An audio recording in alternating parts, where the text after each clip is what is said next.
Hi, everyone. Welcome to another episode of Padel podcast. Today we have here with us Christopher Kuturzas, owner of the Padel K and Kuturzas Tennis Academy. Welcome. Thanks for joining. Thank you very much for the invitation.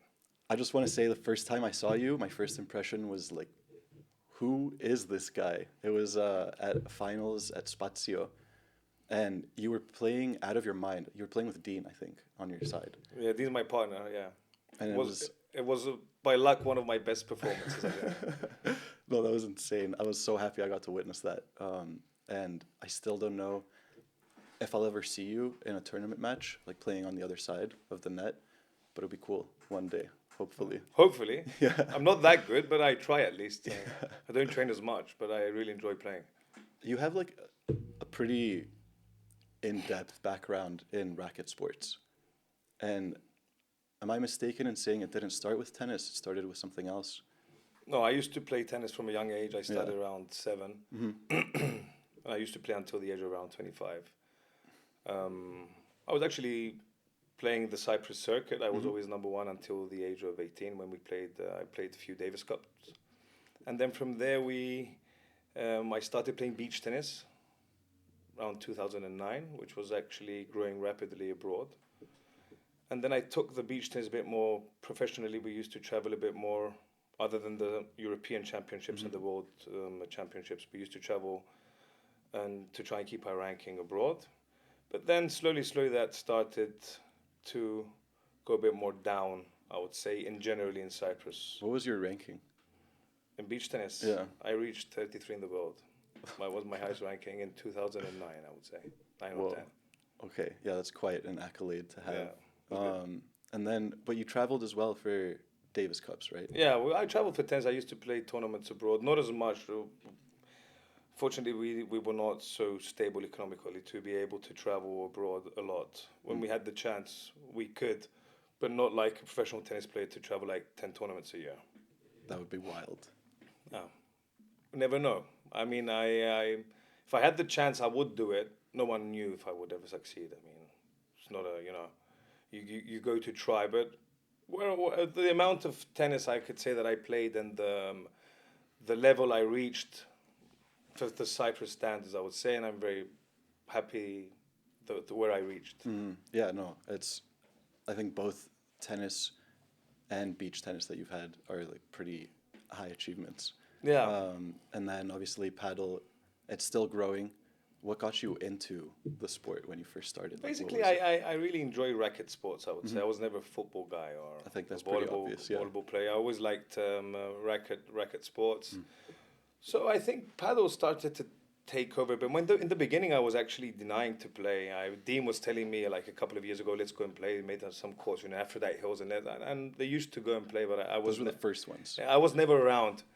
But then slowly, we're trying to, since we didn't play beach tennis anymore, we worked many hours as tennis coaches because that's basically my job. So when we had a bit of free time to like kind of bond, we were trying to start to learn this new sport, which is paddle, which I think has actually become much bigger, and I have much more interest in it than what I thought I would have.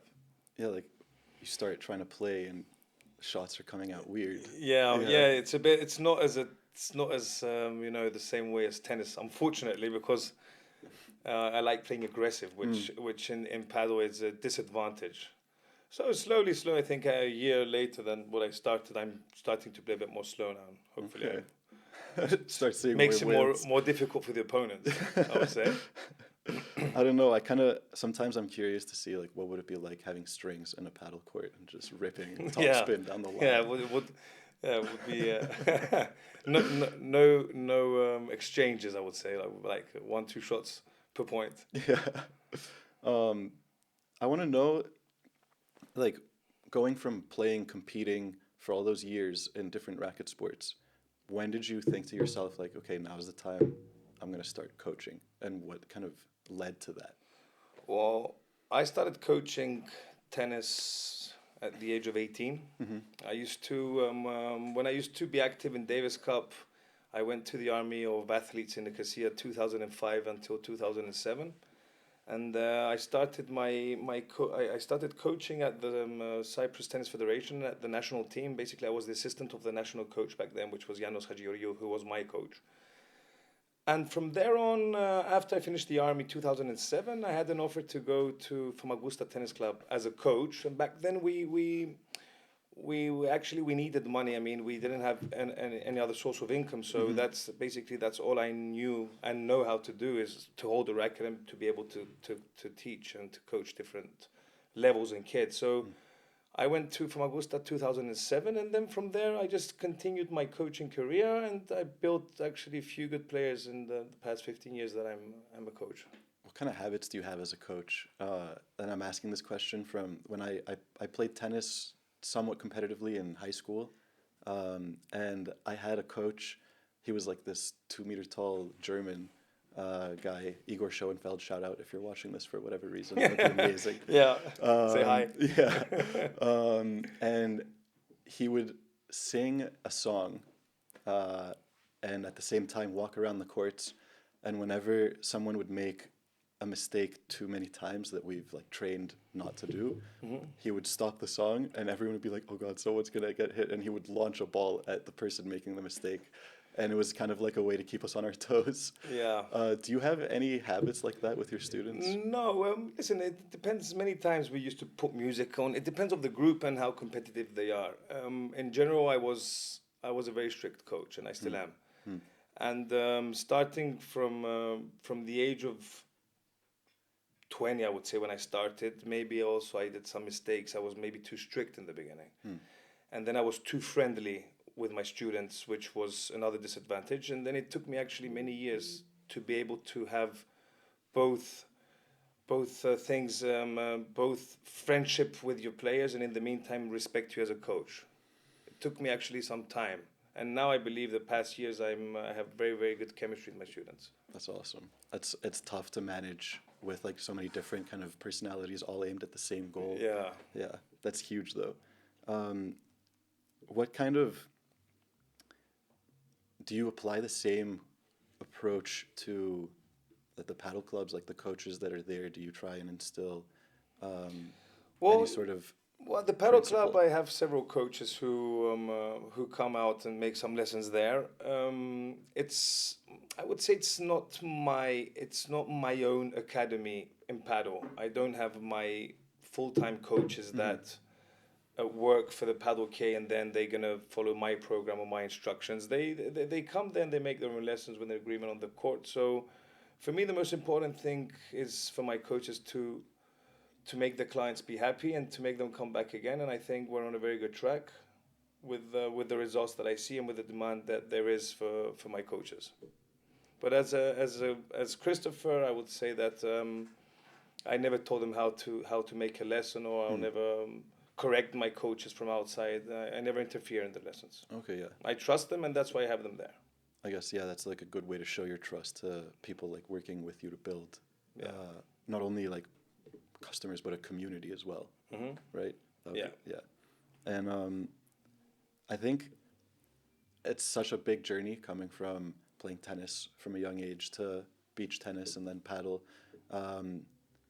What's been, or could you identify like two memories that really stand out to you and helped shape this journey for you throughout? Well, I have many memories. One of my biggest memories in tennis, I would say, was when I used to play Davis Cup.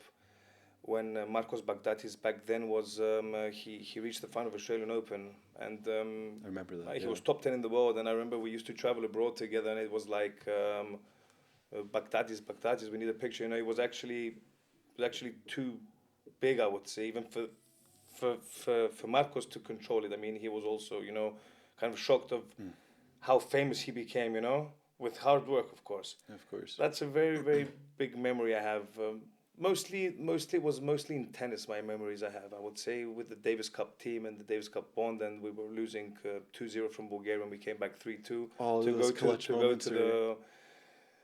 to stay in the second division. And when my first Davis Cup in 2005 in Ireland was we were in third category, and it was the first time in history that we went second second division, and then we stayed all the years there. So that was another memorable because it was the first time in history that the Cyprus Davis Cup team went in second division. Of course, with the help of Marcos, because he was the one who was used to win 2 out of 3 matches and made it much easier for the whole team, I would say. Fair. Yeah, making that clutch comeback. To hold us on the shoulders. Basically. Wow. Yeah, I can see how that would like stick with you throughout. And I'm pretty sure, hoping that we'll see some memories like that be shaped in younger players coming to paddle now. Yeah, but I believe now we are actually building the Paddle K Academy, which our target is to keep the kids the same way we have. I have my tennis academy, which we get kids from 7 years old and we build them up to a certain age and a certain level until the time that they come. We have to travel abroad. I think our target now is to build the Paddle K Academy in order to come in the next 5, 6, 7 years and say that we got these kids from 7, 8, 9, and now they're 16, and now they're playing abroad, and now they're traveling, and they're competing on a high level. For us, it's still, I would say, in Cyprus, it's still on an early stage of a high level. I would say it is building. It is growing very rapidly, but not. We don't have those extreme Cypriot players, I would say, other than a couple of players that I could say are much on another level than the other Cypriots. The best players we have here playing are not Cypriot, I would say. So I believe in the next 10 years, our target is to be able to make at least a few good, solid kids rise up and be able to compete abroad. So you see that kind of future for paddle in Cyprus? That is the target. I am sure it will. That's where it will go, because we are on a very good track, I would say, and we actually have very good coaches here. Not only coaches from abroad, even the Cypriot coaches are actually on a very good level where they can teach young kids of 7, 8, 9 to give them the first steps and the first guide to bring them from level 1 to level 2 and to level 3, and then I think after that it's going to start coming a bit more naturally by itself, I would say. That would be awesome to watch happen. That's our target, at least. Yeah. And so, speaking of that energy, that atmosphere that you felt at the Davis Cup, and the energy that we're hoping to see in paddle, like how do you compare the atmosphere in, like, let's say, paddle competition now versus tennis competitions, and like how the different crowds kind of bring or create a unique atmosphere in both? I think the atmosphere in paddle is much different than tennis. Paddle is more, the atmosphere that you have in paddle is more friendly, it's more bonding, it's more, in tennis it was different. I mean, you go there, you go to win, and if you lose, you're depressed. And in paddle, it's much different. People sit out, they bond, they win, they lose, they have a beer, and it's I believe it's much more different, I would say. I still got to learn how to do that in a paddle competition. I carry the tennis. I was never a bad loser. I mean, I always respected my that goes loss, without and saying. I always worked on it, and then it's, you have to just let it go. It's part of the mentality too. Yeah, that's how it is. Okay, so I have some rapid fire questions for you. You don't have to give me an elaborate answer. It's just anything that comes to your mind. So here we go. Paddle or tennis, which is more fun to coach? Paddle. Okay. Hardest to manage, tennis tournaments or paddle tournaments? Paddle tournaments. What's the most rewarding part of running a paddle club? Construction, building it. Fair. What's one business challenge unique to paddle clubs? Pick one of them.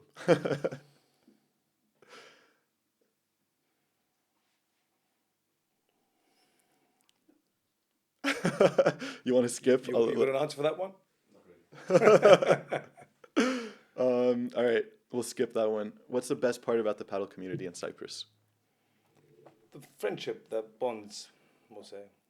Okay. What's one paddle trend you see becoming huge soon? One paddle trend. Yeah, becoming huge. I have to think about Podcast. Podcast. What's harder, recruiting new players or keeping them engaged? Recruiting new players, I would say. Paddle business in one word? Cash flow. If you could change one thing about the paddle industry, what would it be?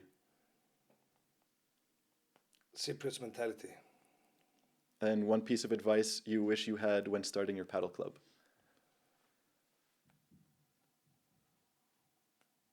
Never trust anyone. Okay. I think that might apply to many different facets of business in a way. But yeah, yeah, cool. That was fire. Except for Yep. the one question that we skipped. That was misfire. That was a that was a burning coal we chose not to That was step on. misfire. Yeah, yeah. All right. Well, now that we got into a little bit of the business side of things in paddle, um, what's one of the things that caught you a little off guard when you started managing and like running Paddle K? It was bigger than what I thought. In what sense? In all the senses. Pad was actually, when I started building the Paddle Academy, or the paddle courts, I would never believe that the management because I do the management, would be so stressful and so many things to do, so much pressure on me. I would say that it got me off guard. I mean, it's something for me in general. It's not I had 10 businesses before I did paddle. It's my first actual big business, I would say. But because I started the tennis academy 3-4 months before the paddle, and I have an academy which I have 3 tennis courts and a mini tennis, which is actually full. Mm-hmm. So my academy is full from 2 until 8, and the pressure compared to paddle is 0.1%. 0.1%. Whoa, I would say. okay. Because having 6 courts and being actually busy means that 150, 200 different people come in your paddle club per day. And there's always demand on different things. There's always something, and there's many things that got me off guard in general. And like, But I'm trying myself to manage the place as good as I can, and I'm trying in every way to have everyone happy around me and all my clients, because I actually do respect them, and I have very very good chemistry with my clients, and they start to become my friends, and we like bond more there, and we spend more time together. But there's many people. It's not like 3 people, and then you have to try and go with 3 people's. There's many people, and there's many things that have to be done in this project in order to be as good as it is, or as good as I want it to be. that's actually something I noticed. So I kind of grew up in the hospitality industry, and you see a lot of faces, and you see them multiple times in a week. Yeah. And you have to remember not only their names, but part of the conversation that you had with them last time, and kind of make them feel like they're heard and stuff. But I feel like that's easier to do in a paddle club than a tennis club. Is that something that you found that maybe caught you off guard as well? Like the general like energy that the players and paddle aficionados kind of bring with them? Well, I would say in paddle it's more difficult. Okay. I would say it is more difficult. In generally, paddle actually, it's a very nice community. It's big. Having 6 courts is actually big. And as I told you before, the demand and everything that each one wants is different. And then it's exactly what you said before. My phone rings every day, and then hi, it's Costas and it's Andonis, and I have no idea who they are. But I know they come there in order to be calling me. So you have to try and play a bit your role, and go a bit with the flow, I would say. Yeah, I can imagine how that can be one of the most difficult parts about keeping like new players engaged as well. It is. Because like there's so many clubs now. There and is. You want them to feel that they're part of this Paddle K. Yeah, the most important thing is to make your client feel that he's home. Mm-hmm. That's exactly how I build it up. And that's when my clients who come there, who I see that come there, stay there. And then they complain to me that they don't find courts, and then they want to pre-book courts for 6 months because they like it there. I mean, because it's a community that we actually made a very nice community there that you can do whatever you want, and that's my concept, and that's what makes it different, I would say, from the rest. I can't wait to come. You want to play music, you haven't- can play can't believe I music. haven't You have an been there event, you yet. want to bring your burgers, bring your burgers. Are you thirsty? You're going to open the fridge. That's awesome. It's you feel that you're home, and that's how it has to be.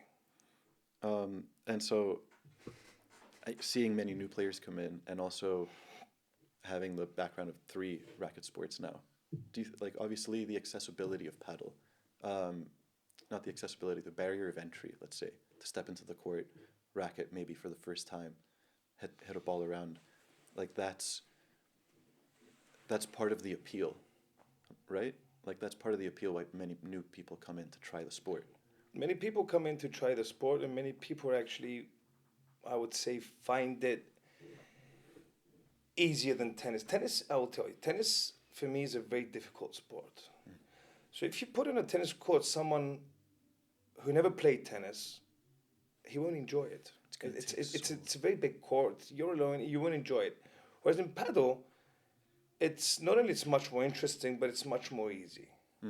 It's doubles, it's less distances, and it's easier for many people to learn, and that's why you can see different ages. My most clients are around 50, I would say. Okay, yeah, just Well, you enjoying. don't find that in tennis, I would say. You won't find 2 50-year-olds going on a court and playing 1 hour and a half singles. You see that every now and then. Every now and then. Not 20 reservations a day of 4, which makes 80 50-year-old people on court per day. That's wild. Yeah, and it's I don't know if it's because it's easier, because it is easier than tennis, but I think it's more interesting. It's more social interesting, aspect, and yeah. it's more. It gives you the chance to make new friendships, and then you meet new people, and especially, I would say this the open matches that you can do on Playtomic, something that you don't have on tennis, and there's an open match, Join. and then we join. This, you just meet 3 different people that you never know and you never knew before, and then it starts. You play a game, and then guys, how we play again, and that's how the community grows in paddle. Something that you can't find in tennis, if I to compare both. But then it eventually it evolves into I only play against intermediate players, and then it's what is an intermediate player, or I think many people are confused with the amateur, intermediate, and advanced. I would say. I feel myself. I would say because of my background in tennis, I can tell you that I believe I'm an advanced player. But if I think about it a bit, maybe I'm not. Because I know that on advanced tournament here, I cannot compete with 10 couples, I would say. There are 10 couples here that are better than me. And that doesn't mean that if I play the intermediate, I'm going to win the tournament. And we're talking about paddle now. In paddle, yeah. I think you'd win. Yeah, you don't know. I mean, the problem here is because I always hear this every day, especially now that we're doing the tournament on the 7th, 8th, 9th, is which category am I playing and what's my level, and don't put me in amateur, and don't put me in C, and put me in B, and put me. I mean, I talk about players who they can go in C and they might lose first round. People, because they started to play 5-10 times, they think that the others don't play. It's just that by themselves, and that's that's how it goes with the categories, I would say. I think, like you said, the more the sport grows, the higher the level is going to be. Yes. And I think having players from another country play here consistently and also coach here, that's going to just increase the rate of growth tenfold. Yes, because it gives you a reason to train more, and it gives you a reason to improve and become better when you see better players around. And of course, I would say no one here can compete with players from abroad, because for us it's new. As good as a paddle player is, it's new. You cannot compete with a Spanish player who's been playing for the past 10 years and is good in paddle. Yeah.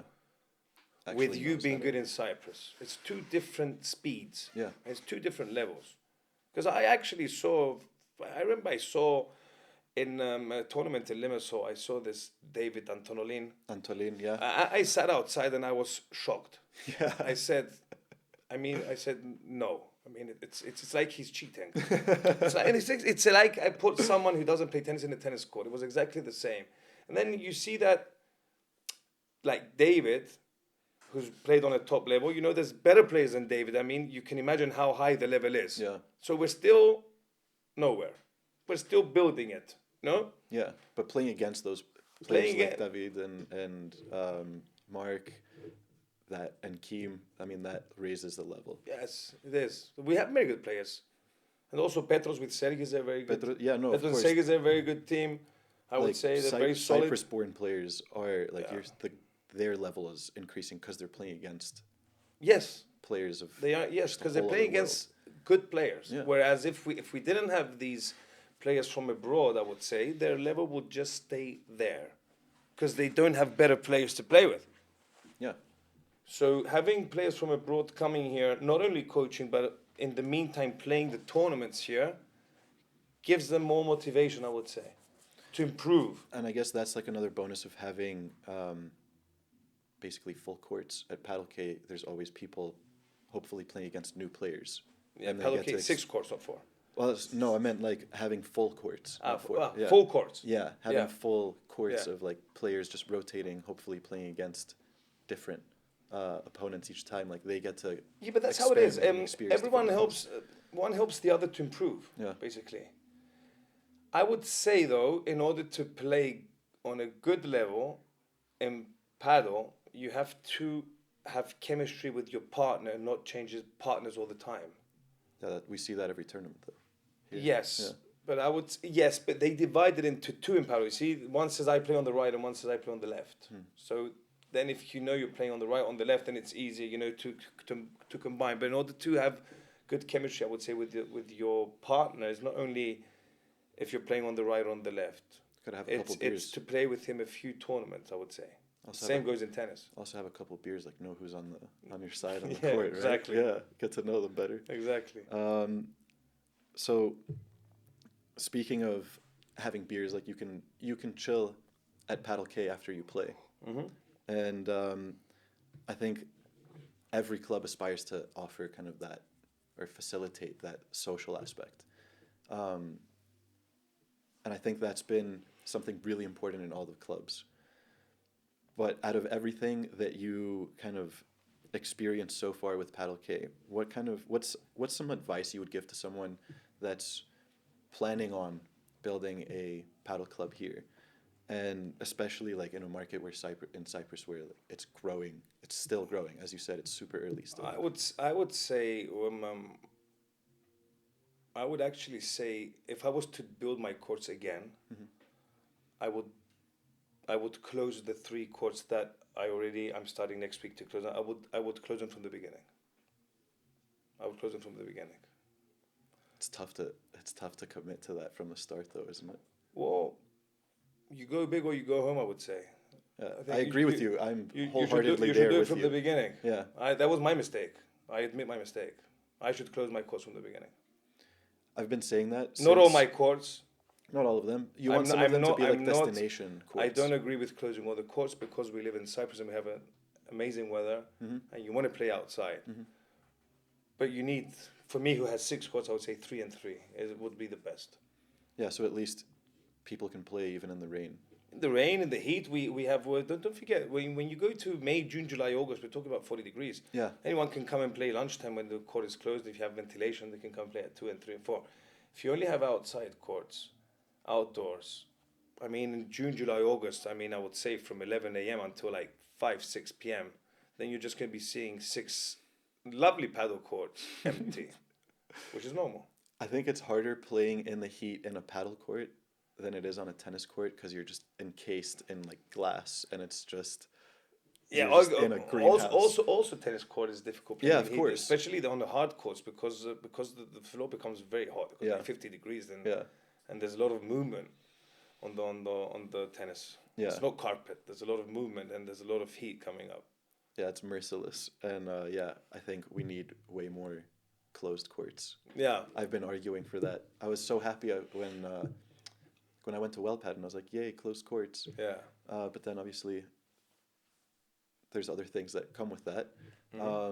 But I'm hoping to see more proper, like really closed. yeah.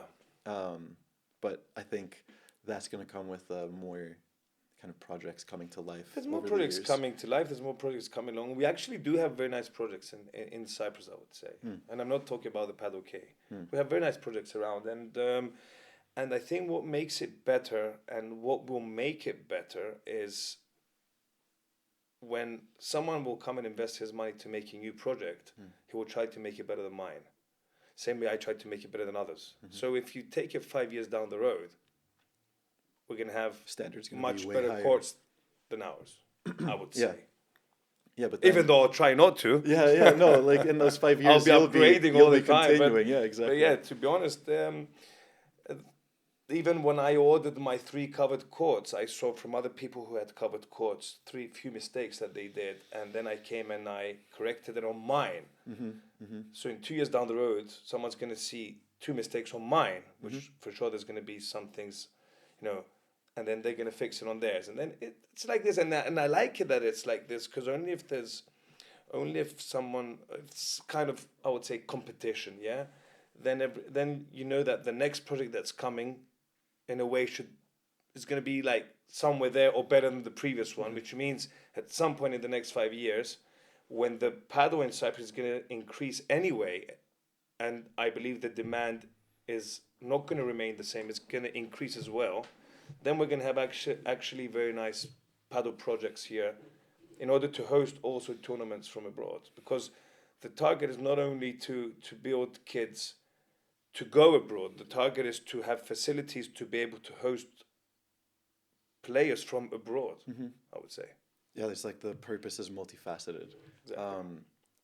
Just curious, without intending to like jeopardize your competitive advantage, what are some of the mistakes you've seen from people with closed courts so far? Like, what are some things you would want to point out? You don't have to name a location, but just some things that come to mind that you'd be like, if you did this differently. So maybe someone else who's building a project. Many people close their courts without closing the glass behind.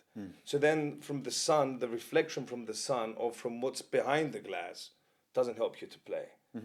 Others put lights, I would say LED lights on top on the ceiling. So then when you lob, you can't play. Yeah, it's like you're staring into the sun again. These are some mistakes that others did, which I corrected, and then someone else is going to come and correct my mistakes. Yeah, exactly. That's something I think that would be really sweet if more guests like you are willing to share like information like that. We can help the community just develop projects. I shared it because they did them already. That's why. Yeah, but down the line as well. Yeah. So. Yeah, we spoke about in 5 years what it could be, but how do you actually see paddle in Cyprus in time to come? It will grow. Yeah. It will keep growing because I see it from the Padel K, which I opened, I don't know, 4 or 5 months ago, I would say. But I mean, last week I had at least 20 people who came there, and not their first time at the Padel K, but their first time. We booked a court, but we don't know what to do. Can you show us?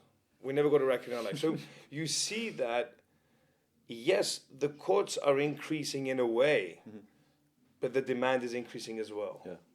So I believe it's going to keep going, and it will become big and much bigger than I don't believe it's like, I remember like 20 years ago when they opened the mini football and everyone was looking for mini football and you couldn't find the mini football court, and now you see that mini football doesn't exist anymore. And I'm telling you from my point of view, who has a mini football. Back in the days you had a mini football and it was booked from 5 till 12 in the evening, and now you've got like 1-2 reservations a day. It's gone. And it's not easy to find 10 players to play. Whereas paddle, you can easily find 3 friends to go and play. So I believe if we all together build it up correctly, it will last. And it will not last because the target is not to last. The target is not to survive. Not to survive. The target is to go over and above where it should go. And I think that it will. I think it will. I hope so. I think Because we already see now kids playing good. We have two kids from Padel Magic. There's Dimitriou Diamandis, actually two good players who took it a bit more seriously. And from then, I see other tennis players, kids 14, 15, who now started playing Padel more. And then with the ones you're going to build in the meantime, it's going to come to a point where it was as tennis who they're going to see David. They're going to idolize him. I want to be like him. They're going to see Kim, as you say, Sergis Petros and all these, and they can say, I want to be like him. I want to be like him. He's playing tomorrow. I want to go and see him. And then it's going to grow, and it's going to go exactly where it has to go in the next years. That would be incredible to watch and to be a part of. And I think it would be really sick if we could have if it gets into the Olympics in 28. Yeah. I don't know if Cyprus would have a team for that by then, but it would be awesome. It's not only to have a team. You need, I think it should be as tennis. I mean, you need there's criteria. Yeah, of course. It's not just, okay, it's Olympics and we need have a two team from and Cyprus to go and two Cypriots are going to go. I mean, you need criteria. Yeah. The two Cypriots might have to be in the top 200, let's say. Well, the four, There's 'cause criteria the for women's too it. and stuff, yeah. But yeah, at some point it will be in the Olympic Games. If you're asking me, it should be from 20. I don't know if it's going to be in 28 or not, but it should be. It should be.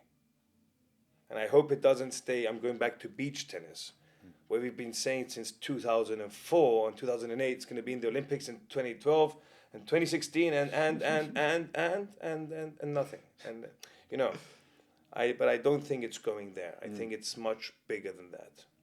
Yeah, hopefully it would be really cool It would be to see it go from where we witnessed its growth in Cyprus. Yeah, because we're the first ones to witness it, because it just started. Yeah, it just started. There's so much more to see. There is. But yeah, awesome. Thank you so much for joining.